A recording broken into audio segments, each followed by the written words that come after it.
Hello everyone, welcome back to our channel raising youth academy. आज हम start करेंगे with the new chapter and with the most interesting chapter that is quadratic equation. Students, काफी easy chapter है, कोई complication नहीं और काफी important chapter है अकॉर्डिंग टू अलजेब्रा।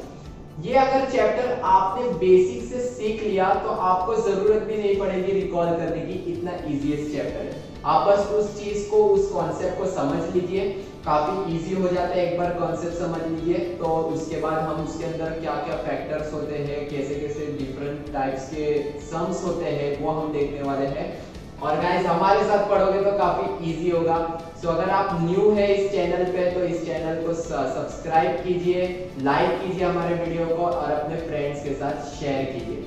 और अगर आप लोगों ने एपी अरिथमेटिक प्रोग्रेशन का चैप्टर नहीं देखा है तो उसकी प्लेलिस्ट की लिंक यहाँ पे ऊपर आई है, आप उसे जाके भी रिफर कर सकते हैं। So without wasting our time, चलिए शुरू करते हैं।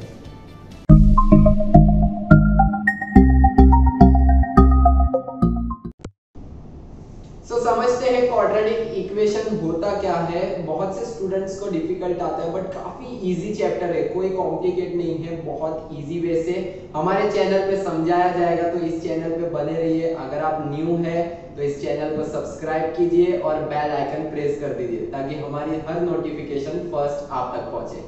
सो क्वाड्रेटिक इक्वेशन होता क्या है, सबसे पहला एक चीज देख लेते हैं हम, उसका स्टैंडर्ड फॉर्म। स्टैंडर्ड फॉर्म होता कैसा है या जनरल फॉर्म होता कैसा है? स्टैंडर्ड फॉर्म और जनरल फॉर्म। ओके, सो इसका एक ही फॉर्म है जिसमें लिखा जाता है कुछ इस तरह से, ax² plus bx plus c is equals to 0। कैसे है? ax² plus bx plus c is equals to 0। अब वेर यहाँ पे इंपॉर्टेंट चीज क्या है नोटिस करने वाली, कि जो हमारा a, b और c, ये जो तीनों चीजें रहेगी वो क्या रहती है? हमारी रियल नंबर्स। क्या रहती है? हमारा रियल नंबर्स। कोई भी नंबर्स रह सकता है, नेगेटिव पॉजिटिव में भी रह सकते हैं। तो a b c कोई भी रियल नंबर्स रहते हैं जिसके अंदर हमारे ये क्या होते हैं? कोएफिशिएंट रहते हैं। नेक्स्ट इंपॉर्टेंट चीज क्या है कि हमारे क्वाड्रेटिक इक्वेशन में जो वेरिएबल्स है, ये जो वेरिएबल्स है, ये क्या होना चाहिए? सिर्फ एक ही होना चाहिए, कुछ अलग नहीं होना चाहिए। ax है तो bm नहीं होना चाहिए, az है तो by नहीं होना चाहिए। नहीं, जब x आ रहा है तो पूरे क्वाड्रेटिक इक्वेशन में क्या होना चाहिए? x ही होना चाहिए हमारा variable. Next most important thing in this quadratic equation is कि जो पावर होता है, ये जो पावर होता है, ये मैक्सिमम पावर कितना होना चाहिए? 2 होना चाहिए। तो मैं लिख देता हूं यहां पे कि हमारा मैक्सिमम पावर और इंडेक्स कितना होना चाहिए? हमारा मैक्सिमम पावर इंडेक्स 2 होना चाहिए। 2 से अगर ज्यादा हो गया तो वो हमारा क्वाड्रेटिक इक्वेशन नहीं होता है। और अगर 2 से 1 है, जैसे 1 से सिर्फ लिखा हुआ है, जैसे सिर्फ bx प्लस c है, तो ये भी क्या हो गया? हमारा क्वाड्रेटिक इक्वेशन नहीं होता है। मैक्सिमम पावर कितना होना चाहिए? 2 होना चाहिए। नेक्स्ट थिंग, हमारा अगर मान लीजिए कोई एक इक्वेशन ले लिया मैंने, सिंपल सा एक equation, 7x² plus 5x plus 6 is equals to 0। तो ये जो पावर से ये क्या होना चाहिए? डिसेंडिंग ऑर्डर में होना चाहिए, 2 1 और 0। अब आप बोलोगे 6 के साथ तो x ही नहीं है, तो ध्यान से देखना, x होता है, मगर देखो क्या बोला था? डिसेंडिंग ऑर्डर में होना चाहिए। 2 है यहाँ पे 1 है, तो यहाँ पे कितना है? 0। और x रेस टू 0 का वैल्यू क्या होता है? x रेस टू 0 का वैल्यू क्या होता है? 1 होता है। तो एनीथिंग मल्टीप्लाई बाय 1 वही वैल्यू आएगा। तो अगर मान लो कि इसी इक्वेशन को मैंने ऐसा लिखा तो 7x² plus 5x plus 6x raise to 0 कितना हो गया? 1। तो वही देगा हमें वैल्यू, 6 ही आएगी, that will be equals to 0। तो समझ में आया हमारा स्टैंडर्ड फॉर्म और जनरल फॉर्म किस तरह से होता है। एक और बार आप लोग रिपीट कर लीजिए, क्या है? ax² plus bx plus c is equals to 0। अब इसमें क्या है, स्टैंडर्ड फॉर्म में कैटेगराइज कर देते हैं हम, आप ये चीज नोट डाउन कर लीजिए। डिफरेंट वे या डिफरेंट फॉर्म से कैसे लिखा जाता है हमारा क्वाड्रेटिक इक्वेशन, ये हम देखते हैं।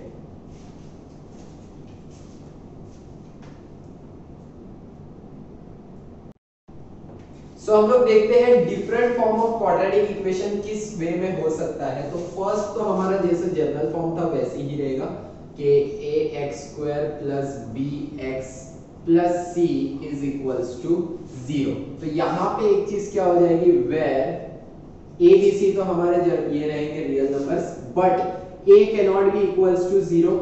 ओके, अगर इस फॉर्म में है तो b भी 0 नहीं होगा, और the next thing c cannot be also be 0। ये हो गया हमारा जनरल फॉर्म जैसा। अगर मैं सेकंड टाइप देखूं तो मान लीजिए कि ax² है और bx है और c क्या है, हमारा वैल्यू ही नहीं है। तो यहां पे क्या हो जाएगा हमारी, where a cannot be 0, b cannot be 0 और c है नहीं, तो क्या हो गया, c equals to 0। Third form देखते हैं, थर्ड फॉर्म में क्या हो जाएगा, ax², इस बार क्या मिडिल टर्म नहीं है हमारे पास, क्या है, सिर्फ c है, तो ये हो गया 0। वापस से where a cannot be 0, okay, a की वैल्यू है तो a 0 नहीं हो सकता है, लेकिन b नहीं है तो b क्या हो जाएगा, equals to 0। And then third c की वैल्यू है तो c cannot be 0। अगर फोर्थ टाइप देखें या फोर्थ फॉर्म देखें तो सिर्फ अगर ax² है equals to 0, तो where a cannot be 0 और b and c क्या हो जाएंगे हमारे, equals to 0।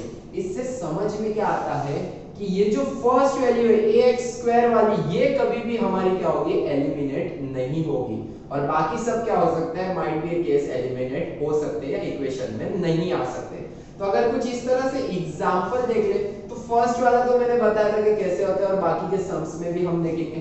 सेकंड वाला अगर हम फॉर्म देखें तो किस तरह से होगा, 7x² plus 3x equals to 0, कुछ इस तरह से इसका एग्जांपल होगा, जहां पे c कांस्टेंट की वैल्यू रहेगी नहीं।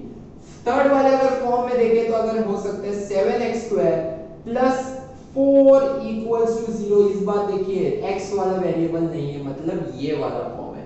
और लास्ट वाला फॉर्म किस तरह से हो सकता है, सिर्फ 7x² इक्वल्स टू 0, बस, मतलब b नहीं है ना c है, b और c का वेरिएबल ही नहीं है, तो हमारा क्या हो गया, सिर्फ a के साथ हो गया इक्वल्स टू 0। तो इससे क्या समझ में आता है कि सिर्फ सिंगल टर्म, मतलब सिर्फ x² का वेरिएबल भी रहा तो वो क्या हो जाता है हमारा क्वाड्रेटिक इक्वेशन।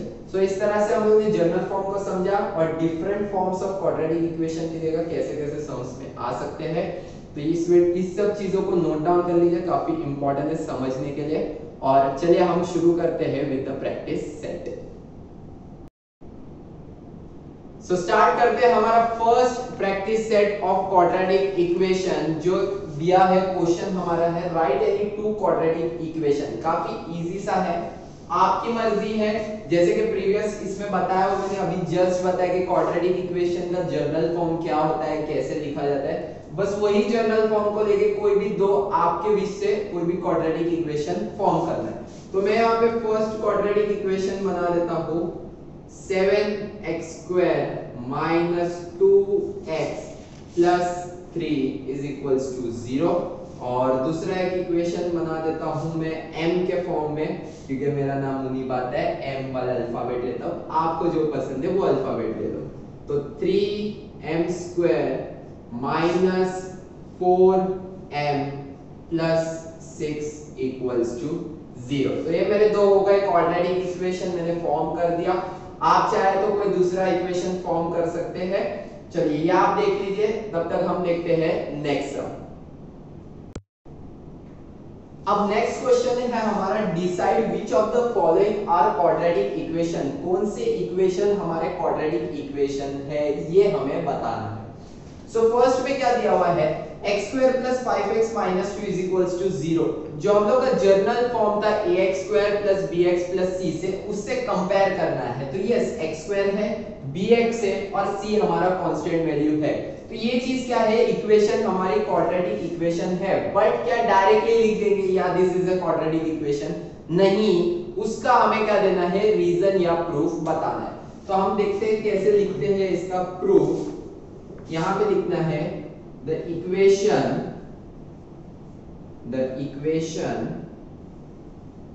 क्या इक्वेशन है हमारा, x square plus 5x minus 2 is equals to 0। नहीं, 0 नहीं, यही लिख देते हैं the equation x square plus 5x minus 2। ये क्या है, इसमें क्या है, सिर्फ एक ही वेरिएबल है हमारा, ओनली द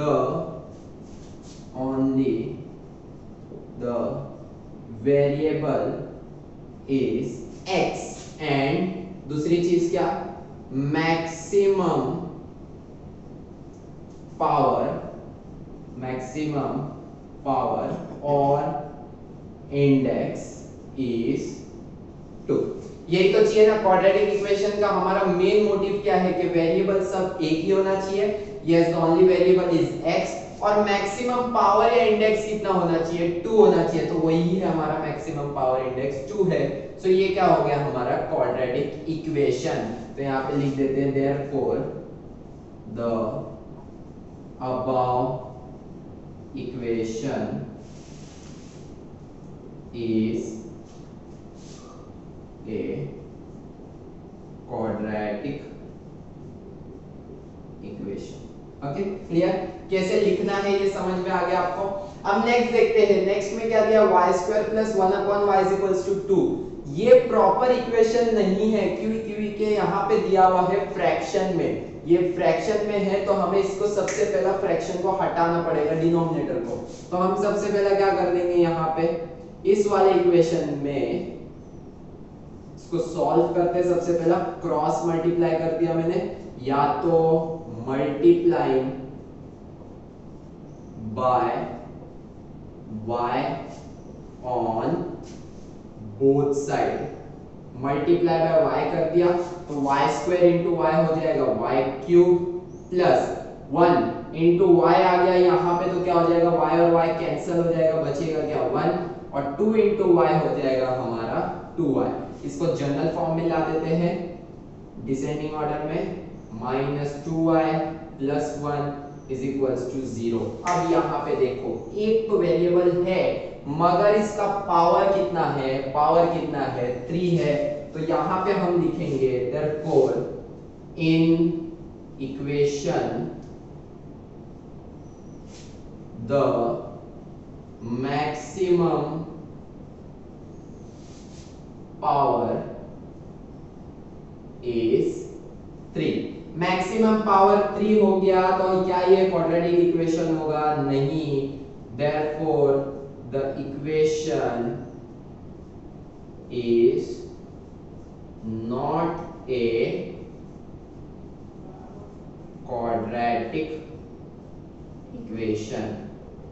समझ में आ गई बात, ये क्या है हमारा क्वाड्रेटिक इक्वेशन नहीं है, क्योंकि क्वाड्रेटिक इक्वेशन का मेन चीज क्या है कि हमारा पावर कितना होना चाहिए, मैक्सिमम पावर होना चाहिए 2, बट यहाँ पे हमारा मैक्सिमम पावर कितना है 3, therefore this equation is not an quadratic equation। Move on करते हैं नेक्स्ट चीज पे। ये भी चीज क्या है, यहाँ पे इक्वेशन दिया है इस फॉर्म में, तो सबसे पहले इस चीज को सॉल्व करते हैं, सॉल्व करके जनरल फॉर्म में बनाते हैं। तो क्या करेंगे, यहाँ पे m एक वेरिएबल लिया मैंने, पूरा ब्रैकेट ले लिया, m माइनस 5 प्लस 2 लिया, यहाँ पे वापस से पूरा ब्रैकेट ले लिया। हर चीज को एक दूसरे से मल्टीप्लाई करना है, हर चीज को एक दूसरे से मल्टीप्लाई। तो मैंने क्या किया, यहाँ पे अच्छे से ध्यान देना, m वाला पूरे ब्रैकेट के साथ और 2 वाला पूरे ब्रैकेट के साथ, इस तरह से मैंने मल्टीप्लाई किया। अब चलिए एक एक चीज से करते हैं, m into m m square, m into minus 5 minus 5m, 2 into m 2m plus 2 into 5 हो जाएगा 10, बट प्लस और माइनस क्या हो जाएगा, माइनस इक्वल्स टू 0। तो ये क्या बन गया, m square minus 5 plus 2m minus 3m minus 10 is equals to 0। चलो मिल गया हमारा, एक ही वेरिएबल है, एक ही वेरिएबल है, पावर कितना है 2 है। तो आप लोग फिर स्टेटमेंट लिखेंगे कि the equation only in the equation only the variable is, इस बार वेरिएबल क्या है m है, and the maximum power or index is 2. Therefore the above equation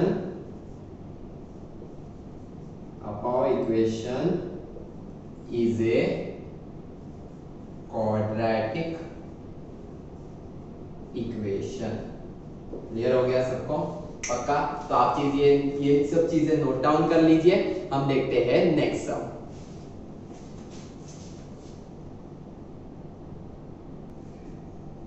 next question की तरफ मूव ऑन करते। काफी इजी सा क्वेश्चन है। क्या बोला है? इक्वेशन, ये कुछ इक्वेशन दिए गए हैं इस अलग फॉर्म में। इसको बनाना किस फॉर्म में है? हमारे जर्नल फॉर्म में ऑफ क्वाड्रेटिक इक्वेशन के ax² + bx + c = 0 में। और उसके बाद क्या करना है? a b c की वैल्यू लिखना है। तो काफी इजी है, इसीलिए दो ही सम लिया हुआ मैंने। फटाफट देख लेते हैं हम लोग। इसको स्टार्ट करते हैं। इक्वेशन को सबसे पहला सॉल्व करते हैं। तो ये क्या लग रहा है? a - b the whole square का फार्मूला लग रहा है। तो इसे बना देते हैं सबसे पहला वो फॉर्म में।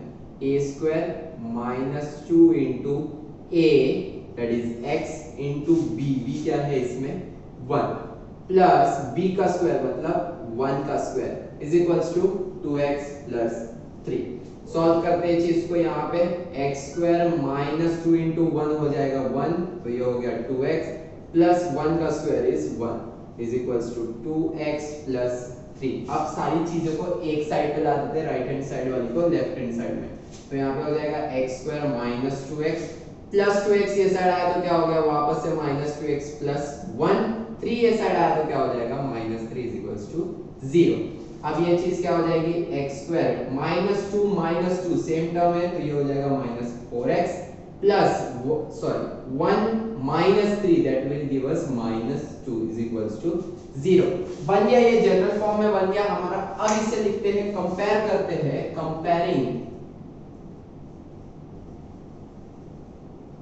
Comparing with ax² plus bx plus c is equals to 0। Compare किससे किया? हमारे general form of quadratic equation को। ax² x² है, बट a की वैल्यू नहीं है, मिसिंग है। मतलब यहाँ पे कोई कोएफिशिएंट नहीं है। उसका मतलब क्या हो जाता है? वो चीज क्या है? 1 है। तो a की वैल्यू कितनी हो गई हमारी? 1। x तो है, b के साथ क्या वैल्यू है? -4, तो b क्या हो गया हमारा? -4। एंड लास्ट में प्लस c है, बट यहाँ पे c कांस्टेंट वैल्यू क्या है? -2, तो c की वैल्यू कितनी हो गई? -2। कुछ इस तरह से सॉल्व करना है। नेक्स्ट इक्वेशन देख लेते हैं। काफी इजी है ये वाला भी। तो सॉल्यूशन स्टार्ट करते हैं। क्या है हमारा equation? 3m² is equals to 2m² - 9। सभी को ला देते हैं लेफ्ट हैंड साइड में। 3m² - 2m² - 9 is equals to 0। कितना हो जाएगा guys? m² - 9 is equals to 0। अब ये सिर्फ स्टार्टिंग में बताया था, सिर्फ दो टर्म है। x² वाला टर्म है, ax² वाला, और सिर्फ c वाला टर्म है। बीच वाला टर्म नहीं है, दैट इज bx वाला। तो हम क्या करते हैं? इसको यहाँ पे इक्वेशन लिख देते हैं। m² plus 0x - 9 is equals to 0। तो ये 0 क्या हो जाएगा? Anything multiply by 0 is 0। तो ये कोई वैल्यू नहीं है, तो इसीलिए हम लोग ने, लेकिन प्रॉपर इक्वेशन जनरल फॉर्म में बनने के लिए हम लोग ने क्या ऐड किया? 0x। तो यहाँ पे अब कंपेयर करते हैं again. Comparing with ax² plus bx plus c is equals to 0। तो इस बार a की वैल्यू कितनी हो गई? सेम कोएफिशिएंट नहीं है, तो 1 हो जाएगा। b की वैल्यू कितनी हो जाएगी? 0। और c की वैल्यू कितनी हो जाएगी? -9। काफी इजी था, ये सम्स।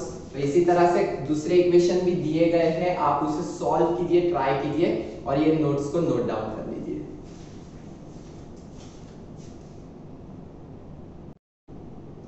नेक्स्ट सम काफी इंटरेस्टिंग सा सम है। क्या दिया है? एक इक्वेशन दिया है क्वाड्रेटिक, और यहाँ पे दो वैल्यू दिख रही होगी। बोलेंगे ये दो वैल्यू का करना क्या है? काफी इजी सा क्वेश्चन है। क्या दिया? Determine whether the value of each quadratic equation are roots of equation और नॉट। ये जो दिया है, ये वैल्यू क्या करना है? हमें बताना है कि रूट्स ऑफ द इक्वेशन है या नहीं। रूट ऑफ द इक्वेशन मतलब क्या होता है? अगर मैं ये वैल्यू को इस इक्वेशन में सब्स्टिट्यूट कर दूं और वैल्यू इक्वल टू 0 आई तो क्या हो जाता है, वो रूट ऑफ इक्वेशन होता है, और अगर नॉट इक्वल टू 0 आई तो that is not root of the equation. थोड़ा सा कंफ्यूज हो गए, चलो देखते हैं सम केस में समझते हैं कैसे आएगा। स्टार्टिंग विद माय सॉल्यूशन, मैंने सबसे पहले लिख दिया x² + 4x - 5 = 0। ये इक्वेशन लिख दिया। कोई भी एक वैल्यू ले लेता हूं, सबसे पहले x = 1 लेता हूं, तो यहां पे किया पुट x = 1। 1 किस में डाल रहा हूं, LHS साइड में डाल रहा हूं, लेफ्ट हैंड साइड में 1 की वैल्यू मैं सब्स्टिट्यूट करता हूं। ये हो गया मेरा लेफ्ट हैंड साइड। 1 डाल रहा हूं मैं यहां पे, तो क्या हो जाएगा, x की जगह जिधर जिधर आपको x दिखता है 1 उधर उधर फेंकते जाओ। चलो 1 का स्क्वायर क्या होगा, 1, 4 × 1 4 - 5, 1 + 4 is 5 - 5 = 0। आ गया, वैल्यू आ गया 0। तो वही चीज बताना था, क्या हो गया हमारा, left hand side = right hand side. LHS में भी 0 है, RHS में भी 0 है, तो ये दोनों चीज क्या हो गई, सेम हो गई। तो यहां पे वही मतलब होता है, therefore x = 1 is a root of above equation। x is a root of above equation। अब नेक्स्ट थिंग क्या डालते हैं, put x = -1, put x = -1। Same वापस से ले लिया मैंने LHS में क्या है अपना x² + 4x - 5। इस बार क्या डालूंगा, -1, तो हर जिधर x है वहां पे सब्स्टिट्यूट करता हूं मैं -1। -1 का स्क्वायर 1 ही होता है। 4 × 1 बट प्लस और माइनस क्या हो जाएगा इस बार, -4 और -5। -4 - 5 कितना हो जाएगा, -9, और ये चीज अब क्या देगा, -8 हो गया।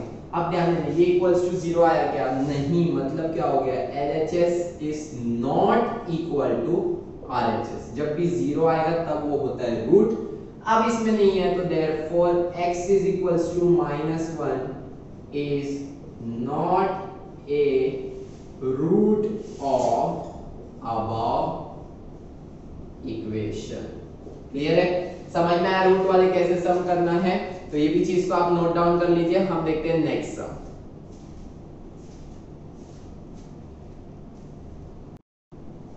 देखते हैं काफी मोस्ट इंपॉर्टेंट सम इस प्रैक्टिस सेट का। क्या दिया हुआ है, find k if x = 3 is a root of equation, और ये इक्वेशन दिया गया है। अब देखो प्रीवियस सम में क्या था, रूट फाइंड करना था, क्या वो इक्वेशन का रूट है या नहीं ये बताना था। लेकिन इस वाले क्वेश्चन में क्या दिया है कि ये जो वैल्यू है रूट बता चुका है, हाँ यही रूट है इस वाले इक्वेशन का, और फाइंड क्या करना है, हमें एक अननोन वेरिएबल फाइंड करना है, दैट इज k। तो चलो स्टार्ट करते हैं। स्टार्टिंग विद माय सॉल्यूशन, मैंने इक्वेशन लिख दिया यहाँ पे, kx² - 10x + 3 = 0। अब मैं पुट क्या करूंगा, x = 3, तो यहाँ पे कर लेता हूँ पुट x = 3, x की वैल्यू डाल दिया, तो यहाँ पे जिधर जिधर x है उधर उधर 3 मैंने फेंक दिया, +3 = 0। कितना हो जाएगा, 3 का square that is 9k, -10 × 3 is 30 + 3 = 0। -30 + 3 will give us -27 = 0। ये साइड आ जाएगा तो क्या हो जाएगा हमारा, माइनस वाला हो जाएगा +27। मल्टीप्लिकेशन है इक्वल्स टू के दूसरे साइड आया तो क्या हो जाएगा यहाँ पे डिवीजन। 9 × 1 और 9 × 3 will give us 27। तो एकदम सिंपल था, k की वैल्यू हमें मिल गई 3 हो गया। इसी तरह से ये सम पूरा। अब जो नेक्स्ट सम है इसी पे बेस्ड एक इक्वेशन एक रूट दे दिया गया है एक इक्वेशन में, और फिर से क्या फाइंड आउट करना है k की वैल्यू, और वो क्या है एक्टिविटी बेस्ड है। तो काफी इजी सम है, आप उस सम को क्या कीजिए ट्राई कीजिए।